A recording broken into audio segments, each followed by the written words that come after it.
ঢাকা এবং আশেপাশের এলাকায় বিচারক বদলিতে সাবেক উপদেষ্টা ডক্টর আসিফ নজরুল নাকি ৫০ লাখ থেকে ২ কোটি টাকা পর্যন্ত ঘুষ নিতেন। জামিন বাণিজ্য করে আত্মসাৎ করেছেন কোটি কোটি টাকা। আয়কর ফাঁকি এবং অর্থ আত্মসাতের জন্য ডক্টর ইউনূস তার নিজের নামে গঠন করেছেন আলাদা একটি ট্রাস্ট। পরিবেশ উপদেষ্টা সৈয়দা রিজওয়ানা হাসানের বিরুদ্ধে অন্তত ৮টি অভিযোগ, তবে সবাইকে ছাড়িয়ে গেছেন। সাবেক ছাত্র উপদেষ্টার বিরুদ্ধে অন্তত ১,০০০ কোটি টাকার দুর্নীতির খবর। এমন সব তাক লাগানো অভিযোগ জমা পড়েছে দুর্নীতি দমন কমিশনে। একটি দুটি নয়, শত শত। এসব খবর আবার উঠে এসেছে দেশের প্রধান প্রধান গণমাধ্যমে, অর্থাৎ কান না দিয়েও উপায় নেই। প্রশ্ন উঠেছে, আসলেই কি এই সব সাবেক উপদেষ্টারা এমন অপকর্ম করেছেন, নাকি অন্য কোনো কারণ আছে পেছনে? অন্তর্বর্তীকালীন সরকারের বিদায়ের রেশ কাটতে না কাটতেই যেন দেশের রাজনৈতিক ও প্রশাসনিক অঙ্গনে শুরু হয়েছে আর এক নতুন ঝড়। ডক্টর মোহাম্মদ ইউনূসের নেতৃত্বে পরিচালিত সদ্য বিদায়ী সরকারের উপদেষ্টাদের বিরুদ্ধে এখন দুর্নীতির অভিযোগের পাহাড় জমছে দুর্নীতি দমন কমিশনে। ক্ষমতা ছাড়ার মাত্র এক সপ্তাহের মাথায় এমন শত শত লিখিত অভিযোগ জমা পড়ার ঘটনা দেশের ইতিহাসে বিরল। দুদকের একজন দায়িত্বশীল কর্মকর্তার ভাষ্যমতে প্রতিদিন যে হারে অভিযোগের স্তূপ বড় হচ্ছে, তাতে অতীতের সব রেকর্ড ভেঙে যাওয়ার উপক্রম হয়েছে। সূত্র বলছে, এই সব অভিযোগের বেশিরভাগই নাম পরিচয় গোপন করে করা হলেও বেশ কয়েকটি ক্ষেত্রে অভিযোগকারীরা নিজেদের পরিচয় স্পষ্ট করেই লিখিত চিঠি জমা দিয়েছেন। আর এই অভিযোগগুলোর ধরন ও পরিধি এতটাই ব্যাপক যে তা রীতিমতো দেশের সচেতন মহলকে হতবাক করে দিয়েছে। দুদকের অভ্যন্তরীণ সূত্রগুলো থেকে জানা যাচ্ছে, অন্য যে কোনো সাধারণ অভিযোগের ক্ষেত্রে দুদক যে ধরনের যাচাই বাছাই প্রক্রিয়া অনুসরণ করে থাকে, সাবেক উপদেষ্টাদের বিরুদ্ধে আসা সব অভিযোগের ক্ষেত্রেও একই পদ্ধতি অবলম্বন করা হবে। তবে অভিযোগের তীর যাদের দিকে, তাদের রাজনৈতিক ও সামাজিক অবস্থান বিবেচনায় এই তদন্ত প্রক্রিয়া যে বেশ স্পর্শকাতর হবে তা বলাই বাহুল্য। বিশেষ করে সাবেক প্রধান উপদেষ্টা, নোবেলজয়ী অর্থনীতিবিদ ডক্টর মোহাম্মদ ইউনূস সহ প্রায় সব হেভিওয়েট উপদেষ্টার নামেই যখন দুর্নীতির তকমা লাগছে, তখন পুরো বিষয়টি নিয়ে জনমনে তৈরি হয়েছে তীব্র কৌতূহল। সাবেক প্রধান উপদেষ্টা ডক্টর মোহাম্মদ ইউনূসের বিরুদ্ধে জমা হওয়া অভিযোগগুলোর তালিকা বেশ দীর্ঘ। এর মধ্যে সবচেয়ে বেশি আলোচনা তৈরি করেছে গ্রামীণ টেলিকম ও গ্রামীণ কল্যাণের অর্থ সংক্রান্ত বিষয়গুলো। গ্রামীণ ব্যাংকেরই কয়েকজন কর্মকর্তার বরাত দিয়ে করা এসব অভিযোগে বলা হয়েছে, ডক্টর ইউনূস কিভাবে নিজের নামে একটি ট্রাস্ট গঠন করে বিপুল পরিমাণ অর্থ আত্মসাৎ করেছেন তার বিস্তারিত বিবরণ সেখানে তুলে ধরা হয়েছে। অভিযোগে দাবি করা হচ্ছে, আয়কর ফাঁকি দেওয়া এবং অবৈধভাবে অর্থ সরানোর উদ্দেশ্যেই তিনি এই ট্রাস্টটি তৈরি করেছিলেন। শুধু তাই নয়, এই ট্রাস্টের একমাত্র কাজ নাকি ডক্টর ইউনূসের পারিবারিক সদস্যদের আর্থিক সুবিধা দেওয়া এবং তাদের দেখাশোনা করা। সূত্র বলছে, এভাবে তিনি বিপুল অঙ্কের আয়কর ফাঁকি দিয়েছেন। এর পাশাপাশি প্রধান উপদেষ্টার মতো রাষ্ট্রের সর্বোচ্চ গুরুত্বপূর্ণ পদে আসীন থাকাকালীন তিনি বিদেশেও বিপুল অর্থ পাচার করেছেন বলে একাধিক অভিযোগে দাবি করা হয়েছে। প্রসঙ্গত উল্লেখ্য, ডক্টর ইউনূসের বিরুদ্ধে আয়কর ফাঁকি এবং শ্রম আইন লঙ্ঘনের অভিযোগ একেবারেই নতুন কিছু নয়। বিগত সরকারের আমলেও তার বিরুদ্ধে শ্রমিকদের লভ্যাংশের টাকা আত্মসাৎ এবং এনবিআরের কর ফাঁকির একাধিক মামলা হয়েছিল, যা নিয়ে জাতীয় ও আন্তর্জাতিক অঙ্গনে বিস্তর আলোচনা সমালোচনা হয়েছে। এদিকে সাবেক আইন উপদেষ্টা ডক্টর আসিফ নজরুলের বিরুদ্ধে জমা পড়া ১ ডজনেরও বেশি অভিযোগ রীতিমতো বিস্ময়কর। একজন আইনজ্ঞ হিসেবে যিনি আজীবন আইনের শাসন প্রতিষ্ঠার কথা বলতেন, তার বিরুদ্ধে মামলা বাণিজ্য, জামিন বাণিজ্য এবং বিচারক বদলির মতো গুরুতর সব অভিযোগ উঠেছে। একটি সুনির্দিষ্ট অভিযোগে দাবি করা হয়েছে যে ডক্টর আসিফ নজরুল জামিন বাণিজ্যের মাধ্যমে কোটি কোটি টাকা পকেটে পুরেছেন। উদাহরণস্বরূপ, একটি শিল্প গ্রুপের সিইও জালিয়াতির মাধ্যমে তার ভাই এবং বোনের সম্পত্তি আত্মসাৎ করেছিলেন। পিবিআই এর তদন্তে জালিয়াতির প্রমাণ মেলার পর আসামির বিরুদ্ধে গ্রেপ্তারি পরোয়ানাও জারি করা হয়। কিন্তু অভিযোগ বলছে, আসিফ নজরুল ২০ কোটি টাকার বিনিময়ে সেই ভিআইপি আসামিকে জামিন দেওয়ার নির্দেশ দিয়েছিলেন। শুধু তাই নয়, গান বাংলা টেলিভিশনের কর্ণধার কৌশিক হোসেন তাপসের জামিনও তিনি বিপুল অঙ্কের অর্থের বিনিময়ে করিয়েছেন বলে অভিযোগপত্রে উল্লেখ করা হয়েছে। অভিযোগ, গত 18 মাসে দায়িত্ব পালনকালে তিনি টাকার বিনিময়ে এমন অসংখ্য জামিন করিয়েছেন। আসিফ নজরুলের বিরুদ্ধে অভিযোগের ফিরিস্তি এখানেই শেষ নয়। বিচারক ও সাব রেজিস্ট্রার পদায়নেও তার বিরুদ্ধে সীমাহীন দুর্নীতির অভিযোগ আনা হয়েছে। দুর্নীতি দমন কমিশনে জমা হওয়া তথ্য অনুযায়ী ঢাকা এবং এর আশেপাশের গুরুত্বপূর্ণ এলাকায় বিচারক বদলি করতে তিনি নাকি 50 লাখ থেকে শুরু করে 2 কোটি টাকা পর্যন্ত ঘুষ নিতেন। উপদেষ্টা হিসেবে দায়িত্ব নেওয়ার পরপরই তিনি উত্তরা, বাড্ডা, গুলশান ও সাভারের মতো লাভজনক এলাকার সাব রেজিস্ট্রারদের বদলি করেন। আর এই বদলি বাণিজ্যের মাধ্যমেই কোটি কোটি টাকা হাতিয়ে নিয়েছেন বলে অভিযোগ করা হয়েছে। বিশ্লেষকরা বলছেন, বিচার ব্যবস্থার মতো একটি সংবেদনশীল জায়গায় যদি আসলেই এমন অর্থের লেনদেন হয়ে থাকে, তবে তা রাষ্ট্রের জন্য চরম অশনি সংকেত। পরিবেশ রক্ষার আন্দোলনে যিনি সারা জীবন সোচ্চার ছিলেন, সেই সাবেক পরিবেশ উপদেষ্টা সৈয়দা রিজওয়ানা হাসানের বিরুদ্ধেও অন্তত 8টি দুর্নীতির অভিযোগ জমা পড়েছে। এর মধ্যে পরিবেশ অধিদপ্তরের একাধিক উন্নয়ন প্রকল্প থেকে অর্থ আত্মসাতের অভিযোগটি সবচেয়ে বেশি নজর কেড়েছে। পরিবেশের ছাড়পত্র দেওয়া বা প্রকল্প পাশের ক্ষেত্রে অনৈতিক লেনদেনের কথা বলা হয়েছে এসব অভিযোগে। আরও বিস্ময়কর হলো, তার বিরুদ্ধে অন্যের সম্পত্তি জোরপূর্বক দখল করার মতো অভিযোগও এসেছে। একটি অভিযোগে তার স্বামীর প্রসঙ্গ টেনে আনা হয়েছে। রিজওয়ানার স্বামী আওয়ামী লীগ সরকারের সাবেক বিদ্যুৎ প্রতিমন্ত্রী নসরুল হামিদ বিপুল সম্পত্তির রক্ষণাবেক্ষণের দায়িত্বে ছিলেন কিনা এবং এর মাধ্যমে ক্ষমতার অপব্যবহার করে কোনো অবৈধ সুবিধা নেওয়া হয়েছে কিনা তা খতিয়ে দেখতে দুদককে অনুরোধ জানিয়েছেন একজন অভিযোগকারী। গুরুত্বপূর্ণ মন্ত্রণালয়গুলোর মধ্যে জ্বালানি খাতের দিকে সব সময়ই সবার নজর থাকে। সাবেক জ্বালানি উপদেষ্টা মোহাম্মদ ফজলুল কবির খানের বিরুদ্ধেও উঠেছে বড় অঙ্কের দুর্নীতির অভিযোগ। সামিট গ্রুপের মতো প্রভাবশালী প্রতিষ্ঠানের কাছ থেকে বিপুল পরিমাণ অর্থ হাতিয়ে নেওয়ার অভিযোগ জমা পড়েছে দুদকে। পাশাপাশি বিভিন্ন বেসরকারি বিদ্যুৎ কোম্পানির সঙ্গে অবৈধ লেনদেন এবং সুবিধা দেওয়ার বিনিময়ে কমিশন বাণিজ্যের কথাও উঠে এসেছে। অন্যদিকে স্বাস্থ্য খাতের মতো জরুরি সেবার জায়গাতেও দুর্নীতির থাবা পড়েছে বলে দাবি করা হচ্ছে। সাবেক স্বাস্থ্য উপদেষ্টা নূরজাহান বেগমের বিরুদ্ধে টেন্ডার জালিয়াতি, সরকারি হাসপাতালের জন্য যন্ত্রপাতি ও ওষুধ কেনাকাটায় ব্যাপক অনিয়ম এবং দুর্নীতির অভিযোগ জমা হয়েছে। সূত্র বলছে, স্বাস্থ্য খাতের কেনাকাটায় যেসব সিন্ডিকেট আগে থেকেই সক্রিয় ছিল, তাদের সাথেই আঁতাত করার অভিযোগ আনা হয়েছে তার বিরুদ্ধে। তবে সব অভিযোগকে ছাপিয়ে গেছে সাবেক ছাত্র উপদেষ্টা আসিফ মাহমুদের বিরুদ্ধে ওঠা দুর্নীতির অঙ্ক। বৈষম্য বিরোধী ছাত্র আন্দোলনের অন্যতম এই নেতার বিরুদ্ধে প্রায় 1000 কোটি টাকার দুর্নীতির অভিযোগ রীতিমতো চাঞ্চল্যের সৃষ্টি করেছে। দুদকের দায়িত্বশীল সূত্রের বরাত দিয়ে জানা যায়, এই অভিযোগগুলোর বেশিরভাগই ভুক্তভোগীরা নাম, ঠিকানা ও সুনির্দিষ্ট প্রমাণাদি সহ জমা দিয়েছেন। বিভিন্ন সরকারি কাজ পাইয়ে দেওয়ার কথা বলে ঘুষ নেওয়া, কিন্তু কাজ না দেওয়ার অভিযোগের সপক্ষে তথ্য প্রমাণও নাকি সরবরাহ করা হয়েছে। এমনকি তরুণ এই নেতার বিরুদ্ধে বিদেশে অর্থ পাচার এবং বেআইনি ক্রিপ্টোকারেন্সি বা বিটকয়েন লেনদেনের মতো অত্যাধুনিক আর্থিক দুর্নীতির অভিযোগ আনা হয়েছে। পাশাপাশি আর এক তরুণ সাবেক তথ্য উপদেষ্টা মাহফুজ আলমের বিরুদ্ধেও বেসরকারি টেলিভিশন চ্যানেলের লাইসেন্স প্রদান এবং নবায়নের ক্ষেত্রে বড় অঙ্কের ঘুষ গ্রহণের অভিযোগ করেছেন এক ব্যক্তি। সব মিলিয়ে ছাত্র নেতৃত্ব থেকে উঠে আসা এই উপদেষ্টাদের বিরুদ্ধে এমন অভিযোগ বিশ্লেষকদেরও গভীরভাবে ভাবিয়ে তুলেছে। এসব অভিযোগের বিষয়ে দুর্নীতি দমন কমিশন জানিয়েছে, তারা প্রতিটি অভিযোগ অত্যন্ত সতর্কতার সঙ্গে যাচাই বাছাই করছেন। প্রাথমিক অনুসন্ধানে যেসব অভিযোগের অন্তত কিছুটা সত্যতা বা শক্ত ভিত্তি পাওয়া যাবে, কেবল সেগুলোকেই আনুষ্ঠানিক তদন্তের আওতায় আনা হবে। এই বিষয়ে ট্রান্সপারেন্সি ইন্টারন্যাশনাল বাংলাদেশের নির্বাহী পরিচালক ডক্টর ইফতেখারুজ্জামানের অত্যন্ত স্পষ্ট বক্তব্য। যদি সাবেক উপদেষ্টাদের বিরুদ্ধে দুর্নীতির প্রাথমিক কোনো তথ্য পাওয়া যায় এবং সেগুলো যদি আইনের দৃষ্টিতে আমলযোগ্য হয়, তবে অবশ্যই তার সুষ্ঠু তদন্ত হওয়া উচিত। কেউই আইনের ঊর্ধ্বে নন, তা তিনি যত বড় পদেই থাকেন না কেন। অভিযোগের সত্যতা প্রমাণিত হলে তাদের দৃষ্টান্তমূলক শাস্তির আওতায় আনতে হবে। সাবেক উপদেষ্টারা আসলেই এমন অপকর্ম করেছেন নাকি তাদের বিরুদ্ধে ষড়যন্ত্র হচ্ছে, সেটা দেখতে কিছুদিন আমাদের অপেক্ষা করতে হচ্ছে। কথা দিয়েছিলাম আপনাদের সামনে উপদেষ্টাদের দুর্নীতির ফাইল নিয়ে আসব। আজকে একজনেরটা প্রকাশ করছি। বাংলাদেশের রাজনৈতিক ইতিহাসে আইনের নামে আইনহীনতার সবচেয়ে বড় কুৎসিত অধ্যায় লেখা হয়েছে অবৈধ ইউনূস সরকারের আইন উপদেষ্টা অধ্যাপক আসিফ নজরুলের হাত দিয়ে।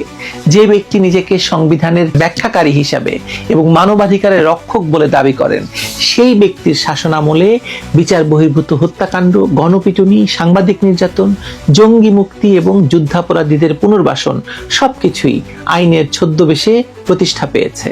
আসিফ নজরুলের আসল অপরাধ শুধু এই নয় যে তিনি আইনকে রাজনৈতিক হাতিয়ার বানিয়েছেন, বরং তার প্রকৃত অপরাধ হলো তিনি আইনের মর্যাদাকেই ধ্বংস করেছেন, বিচার ব্যবস্থাকে একটি প্রতিশোধমূলক যন্ত্রে পরিণত করেছেন এবং রাষ্ট্রযন্ত্রকে এমন এক জায়গায় নিয়ে গেছেন যেখানে মানবাধিকার শব্দটি শুধু বিদেশি দাতা গোষ্ঠীর প্রতিবেদনের জন্য থাকে। দেশটা যদি সভ্য হতো তাহলে আসিফ নজরুলকে তার এই 18 মাসের অপকর্মের দায়ে কি শাস্তি পেতে হতো, চলুন তা নিয়ে বরং আলোচনা করা যাক আজকে। প্রথমেই বলে রাখা দরকার যে ইউনূসের সরকার ছিল অবৈধ এবং তার সকল নিয়োগ, আইন কিংবা অধ্যাদেশ সকলই ছিল অবৈধ। ফলে অবৈধ সরকারের অবৈধ আইন উপদেষ্টা পদটি আর যাই থাকুক, এটা যে ছিল দেশের স্বাধীনতা পরবর্তী ইতিহাসের সবচেয়ে ভয়ঙ্কর নিয়োগ তা বলাই বাহুল্য। এই পদটি 18 মাস ধরে দখল করেছিল ডক্টর আসিফ নজরুল। ঢাকা বিশ্ববিদ্যালয়ের শিক্ষক তিনি, প্রথম আলোর কলাম লেখক। তিনি তথাকথিত গণ আন্দোলনের পর গঠিত অন্তর্বর্তী সরকারের সদস্য হয়ে শপথ নিয়েছিলেন যে আইনের শাসন প্রতিষ্ঠা করবেন তিনি, মানবাধিকার রক্ষা করবেন তিনি এবং বিচার বহির্ভূত হত্যার অবসানও ঘটাবেন তিনি। কিন্তু বাস্তবে তার পদক্ষেপগুলো সেই প্রতিশ্রুতির সম্পূর্ণ বিপরীত। তার শাসনামলে মব ভায়োলেন্স, গণপিটুনির 413টি ঘটনায় 259 জন নিহত হয়েছেন, সাংবাদিকদের উপর 427টি হামলা, 6 জন মারা গেছেন এবং 834 জন নির্যাতনের শিকার হয়েছেন। 49টি মামলায় 222 জন সাংবাদিককে অভিযুক্ত করা হয়েছে, তাদের মধ্যে এখনো পর্যন্ত অনেকেই জেলে রয়েছেন। এই সংখ্যাগুলো কেবল পরিসংখ্যান নয়, বরং একটি ব্যবস্থার নৃশংসতার প্রকাশ, যেখানে আইনের রক্ষকই আইনের লঙ্ঘনকে বৈধতা দিচ্ছে। আসিফ নজরুলের দায়িত্ব ছিল এই সহিংসতা বন্ধ করা, কিন্তু তিনি বরং তার ন্যায্যতা দিতে ব্যস্ত ছিলেন। পুলিশকে দেরিতে পাঠানোর নির্দেশ দেওয়া থেকে শুরু করে মবকে জনরোষ বলে আখ্যা দেওয়া পর্যন্ত সবই এই আসিফ নজরুল করেছেন। আসিফ নজরুলের ব্যক্তিগত আক্রোশে শাহরিয়ার কবিরের মতো অশীতিপর সাংবাদিক, মুক্তিযুদ্ধপন্থী ব্যক্তি এখনো কারাগারে। মুজাম্মেল বাবু, শ্যামল দত্ত, শাকিল আহমেদ, ফারজানা রূপা এখনো কারাবন্দী। অশীতিপর তৌফিক ইলাহি চৌধুরী, বীর বিক্রম এখনো কারাগারে, কারোই জামিন হচ্ছে না এই আসিফ নজরুলের কারণে। আসিফ নজরুলের শাসনামলে জঙ্গিবাদের মামলায় অভিযুক্ত শত শত ব্যক্তি কিন্তু জামিনে মুক্তি পেয়েছেন। কারা কর্তৃপক্ষের হিসেবে এই সংখ্যা 300-রও বেশি। জেএমবির 148 জন সদস্য, হরকাতুল জিহাদ, আনসারুল্লাহ বাংলা টিম এবং আনসার আল ইসলামের সন্দেহভাজনরা, এমনকি যাবজ্জীবন সাজাপ্রাপ্তরা পর্যন্ত মুক্ত। 2016 সালে রাজশাহী বিশ্ববিদ্যালয়ের অধ্যাপক আফম রেজাউল করিম সিদ্দিকী হত্যা মামলায় যাবজ্জীবন প্রাপ্ত আসামিরা জামিনে বেরিয়ে এসেছে, যা ভুক্তভোগী পরিবারগুলোতে নতুন হতাশা তৈরি করেছে। মানবাধিকার কর্মী নূর খান লিটনের কথায় প্রকৃত জঙ্গিরা পার পেয়ে যাচ্ছে আর তকমার শিকাররা রাস্তায় গণপিটুনির মুখে পড়ছে। এই মুক্তির পেছনে আসিফ নজরুলের ভূমিকা স্পষ্ট। তিনি বিচারিক ক্ষমতাকে নিম্ন আদালত থেকে কেড়ে নিয়ে আদালত প্রাঙ্গণে বিশৃঙ্খলা সৃষ্টি করতে দিয়েছেন। হিউম্যান রাইটস ওয়াচের 2026 সালের প্রতিবেদনে বলা হয়েছে, অন্তর্বর্তী সরকার হাজার হাজার রাজনৈতিক প্রতিপক্ষকে নির্বিচারে আটক করেছে। আওয়ামী লীগের শত শত নেতাকর্মী বিচার ছাড়াই হেফাজতে রয়েছে। জামিন প্রত্যাখ্যানের হার অভূতপূর্ব। রাজনৈতিক সহিংসতায় 1411টি ঘটনায় 195 জন নিহত এবং 11,219 জন আহত। এই সংখ্যাগুলো আসিফ নজরুলের নিরপেক্ষতা প্রশ্নবিদ্ধ করে। যদি দেশ সভ্য হতো তাহলে এই ধরনের দমন পীড়নের জন্য মৃত্যুদণ্ডই হতো ন্যায়ের একমাত্র উত্তর, কারণ এটি কেবল অপরাধ নয়, বরং একটি জাতির আস্থার বিশ্বাস ঘাতকতা। অন্যদিকে আসিফ নজরুলের কাজ হয়ে গিয়েছিল শুধু যুদ্ধাপরাধীদের মুক্তি দেওয়া এবং মুক্তিযুদ্ধের চেতনার অপমান করা। ঘাতক দালাল নির্মূল কমিটির শাহরিয়ার কবিরকে বিনা অভিযোগে গ্রেপ্তার করা হয়েছে, যেখানে তাকে 2013 সালের হেফাজতে ইসলামের সমাবেশে হত্যার মামলায় জড়ানো হয়েছে, অথচ কোনো প্রমাণ নেই। অন্যদিকে দণ্ডিত যুদ্ধাপরাধী জামায়াত নেতাদের মুক্তি দেওয়া হয়েছে এবং যুদ্ধাপরাধীদের আইনজীবীদের আন্তর্জাতিক অপরাধ ট্রাইব্যুনালের চিফ প্রসিকিউটর করা হয়েছে। এটা কি আইনের শাসন, না এটি ইতিহাসের সাথে বিশ্বাসঘাতকতা? মৃত্যুদণ্ডপ্রাপ্ত আসামি যুদ্ধাপরাধের দায়ে এটিএম আজহার এখন সংসদ সদস্য হয়েছে, তার কারণে বাচ্চু রাজাকার ঘুরে বেড়াচ্ছে। 21শে আগস্টের গ্রেনেড হামলার প্রধান আসামি এবং গ্রেনেড হামলার মন্ত্রণাদাতা এখন দেশের প্রধানমন্ত্রী হয়েছেন। 10টা অস্ত্র মামলার সাজাপ্রাপ্ত আসামি তারা এখন সংসদে গিয়ে বসছেন, প্রধানমন্ত্রীর আসন অলংকৃত করছেন। লেমকিন ইনস্টিটিউটের বিবৃতি বলছে এই মুক্তিগুলো রাজনৈতিক সিদ্ধান্ত যা মুক্তিযুদ্ধের চেতনাকে প্রশ্নবিদ্ধ করে। আসিফ নজরুলের এই সিদ্ধান্তগুলো যদি সভ্য সমাজে বিচার করা হতো তাহলে মৃত্যুদণ্ডই হতো একমাত্র উপায়, কারণ এটি কেবল অপরাধ নয়, বরং একটি জাতির আত্মপরিচয়ের হত্যা। আসিফ নজরুলের আরেকটি বড় অপরাধ হলো বিচার ব্যবস্থাকে ধ্বংস করা। নিম্ন আদালত থেকে বিচারিক ক্ষমতা কার্যত কেড়ে নেওয়া হয়েছে, আদালত প্রাঙ্গণে পরিকল্পিত বিশৃঙ্খলা সৃষ্টি হতে দেওয়া হয়েছে এবং নির্দিষ্ট রাজনৈতিক আদর্শের আইনজীবীদের গুরুত্বপূর্ণ পদে বসানো হয়েছে। সবচেয়ে লজ্জাজনক সিদ্ধান্ত হলো যুদ্ধাপরাধীদের আইনজীবীকে আন্তর্জাতিক অপরাধ ট্রাইব্যুনালের চিফ প্রসিকিউটর বানানো হয়েছে, যিনি কিনা হাজার হাজার কোটি টাকার বিনিময়ে শেখ হাসিনার বিরুদ্ধে রাজসাক্ষী বানিয়েছেন আইজিপিকে, যেন 71-এর ঘাতকদের পক্ষে ওকালতি করা ব্যক্তিকেই মুক্তিযুদ্ধের চেতনার বিচারক হিসেবে দাঁড় করিয়েছেন আসিফ নজরুল। এই সিদ্ধান্ত কেবল আইনের প্রতি অবমাননা নয়, বরং জাতিকে সামগ্রিক নৈতিক যে ভিত্তি তার প্রশ্নের মুখে ঠেলে দেওয়া। শিক্ষা আইন 2026-এর খসড়া নিয়ে দেশের 1000 শিক্ষকের উদ্বেগ প্রকাশ, সংখ্যালঘু সম্প্রদায়ের উপর 56টি হামলা, 17টি মন্দির এবং 63টি প্রতিমা ভাঙচুর, এসব ঘটনায় আসিফ নজরুলের ভূমিকা স্পষ্ট।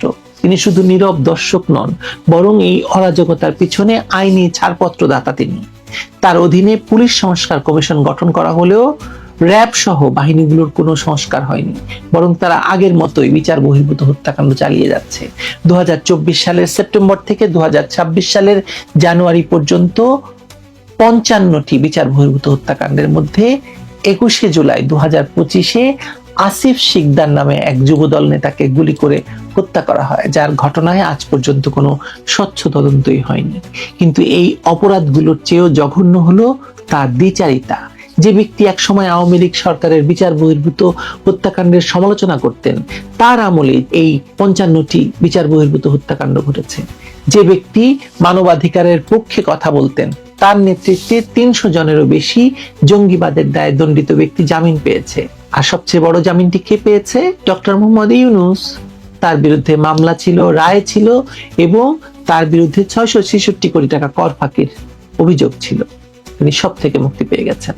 যে ব্যক্তি ন্যায় বিচারের পক্ষে দাঁড়ানোর দাবি করতেন এক সময়, তিনি শাহরিয়ার কবিরের মতো মুক্তিযুদ্ধের পক্ষের শক্তিকে জেলে পচতে দিচ্ছেন, অথচ যুদ্ধাপরাধের দায়ে সাজাপ্রাপ্তদের সংসদে যাওয়ার সুযোগ করে দিচ্ছেন, যুদ্ধাপরাধীদের আইনজীবীদের গুরুত্বপূর্ণ পদে বসিয়েছেন। আসিফ নজরুলের সেই 26 লাখ ভারতীয়ের মিথ্যা দাবি সাম্প্রদায়িক উত্তেজনা তৈরি করেছে, যার ফলস্বরূপ 56টি হামলায় সংখ্যালঘুদের 17টি মন্দির এবং 65টি বাড়িতে আক্রমণ হয়েছে। এই পরিসংখ্যান কি দেশের একজন আইন উপদেষ্টার দায়িত্ব জ্ঞানের পরিচয় নয়? তার কারণে বাংলাদেশের ক্রিকেট ধ্বংস হয়ে গেল। তিনি বাংলাদেশের ক্রিকেট দলকে বিশ্বকাপে খেলতে দিলেন না। সবচেয়ে বড় কথা, আসিফ নজরুল তার সংবিধানের শপথ ভেঙেছেন এবং রাষ্ট্রদ্রোহের অপরাধ করেছেন ডক্টর ইউনূসের মতো। রাষ্ট্রপতি ডক্টর ইউনূসের বিরুদ্ধে যেসব অভিযোগ এনেছেন, সংবিধান লঙ্ঘনের, রাষ্ট্রদ্রোহের অপরাধের, একই অপরাধে আসিফ নজরুল দোষী। তার বিরুদ্ধেও রাষ্ট্রদ্রোহের মামলা অবশ্যম্ভাবী।